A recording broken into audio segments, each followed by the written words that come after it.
ડીસાના જૂના ડીસા ખાતે ડીસાવર રોહિત સમાજનો 9મો ભવ્ય સમૂહ લગ્નોત્સવ સંપન્ન 49 દંપતીએ પ્રભુતામાં પાડ્યા પગલાં।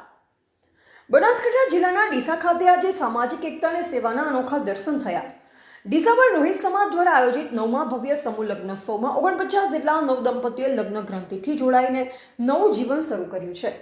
જૂના ડીસા સ્થિત સંત શ્રી રોહિદાસ રિસર્ચ સેન્ટર ખાતે આયોજિત આ કાર્યક્રમમાં સમાજના અગ્રણીઓને મોટી સંખ્યામાં લોકોએ હાજરી આપી નવદંપતીઓને આશીર્વાદ પાઠવ્યા। જોઈએ અમારો આ ખાસ અહેવાલ।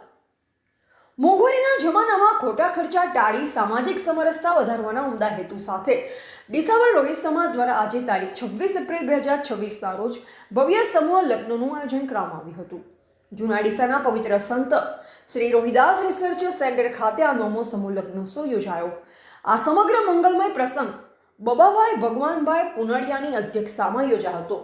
લગ્ન મંડપમાં વૈદિક મંત્રોચ્ચાર વચ્ચે 49 દંપતીઓએ અગ્નિની સાક્ષીએ ફેરા ફરી પ્રભુતામાં પગલાં પાડ્યા। આ પ્રસંગે દાતાઓનો સહયોગ પણ અભૂતપૂર્વ રહ્યો। સમૂહ લગ્નમાં જમણવારના મુખ્ય દાતા તરીકે શ્રી દશરથભાઈ કાળુભાઈ દેસાઈ ડીકે દામાવાળાએ પોતાની સેવા અર્પણ કરી।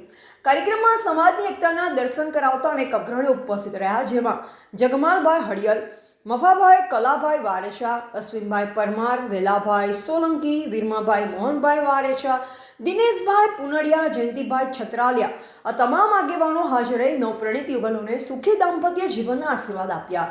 સમાજના આગેવાને જણાવ્યું કે આજે અમારા સમાજ માટે ગૌરવનો દિવસ છે। 49 દીકરીઓ અને દીકરાઓ માટે આજે નવા જીવનની શરૂઆત કરી રહ્યા છે। સમાજના તમામ યુવાનો અને કારોબારી સભ્યોએ દિવસ રાત મહેનત કરી આયોજનને સફળ બનાવ્યું।